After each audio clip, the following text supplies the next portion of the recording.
Sempre existiu um estereótipo de jogador de futebol. O jogador que não pensa, o jogador que não tem opinião.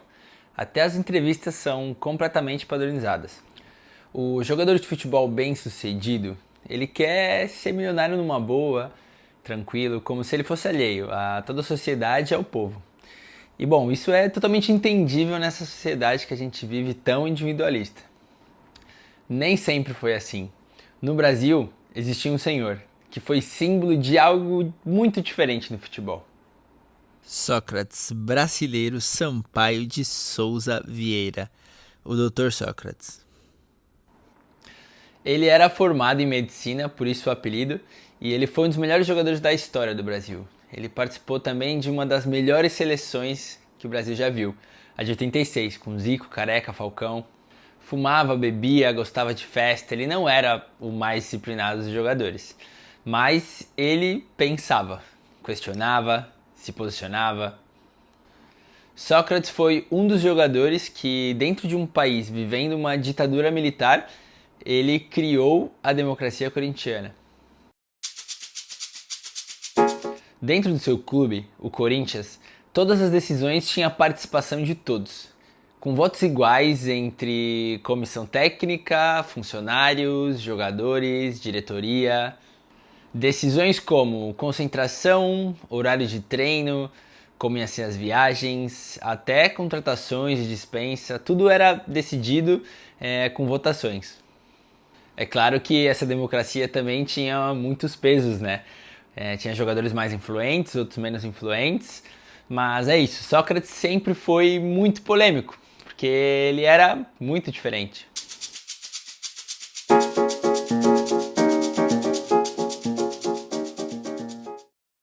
Ele entendeu o que a maioria dos jogadores não entendem, que ser jogador de futebol no Brasil é o maior sonho de quase todas as pessoas. E que o jogador de futebol tem muita voz, principalmente jogadores que jogam em grandes clubes e também na seleção brasileira. Eles não conseguem conscientizar o povo, até porque eles não são conscientes, porque eles vivem numa bolha. E normalmente os jogadores não estão nem aí para essa influência que eles têm. Normalmente eles usam isso mais para vender um produto, aumentar o patrocínio ou divulgar alguma casa de aposta.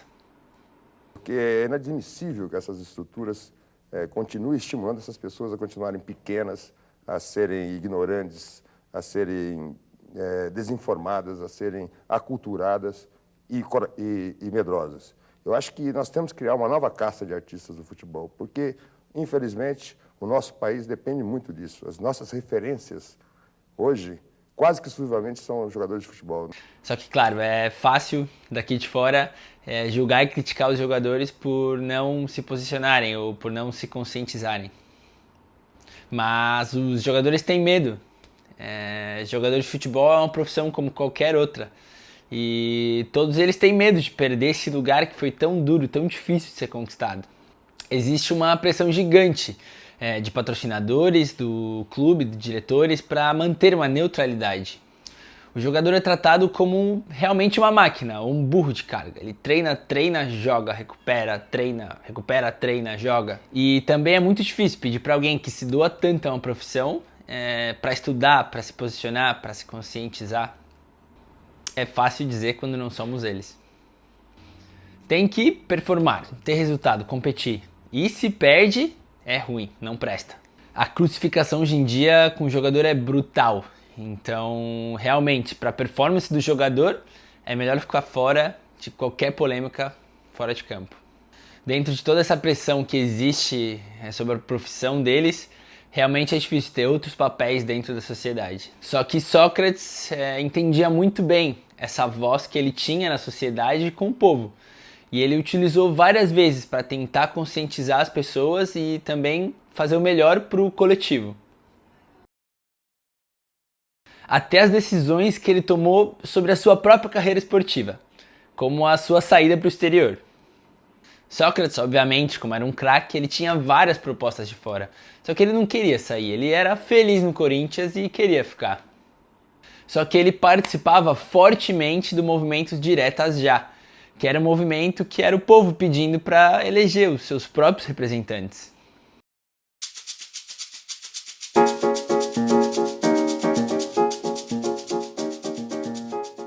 ele anunciou num comício do Diretas Já que se a emenda Dante de Oliveira, que era a emenda que pedia as eleições diretas, não passasse no Congresso, ele ia embora.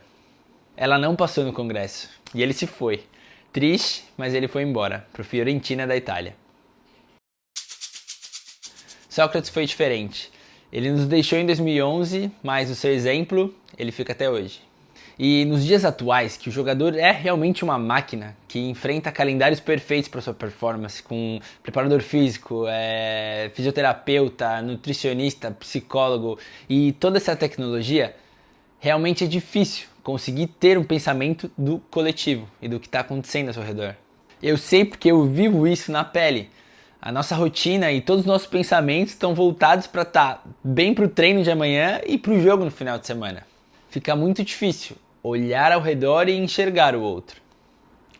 A literatura me ajuda muito nisso, para ter mais empatia, para entender outros cenários de outras pessoas que eu não poderia entender, mas que pelo menos eu posso simpatizar com essas pessoas. Eu acho que o ser humano deixa de odiar quando ele realmente conhece a outra pessoa e entende um pouquinho melhor o seu contexto. E Sócrates conseguia ver. Ganhar ou perder, mas sempre com democracia. Essa foi a frase mais associada com a democracia corintiana. E ela simboliza muito. Ela mostra que o jogo, o resultado, o esporte, ele não é o mais importante. Tem algo muito mais importante do que isso. Obrigado, Sócrates, por mostrar que podemos ser diferentes. Essa foi a página número 8.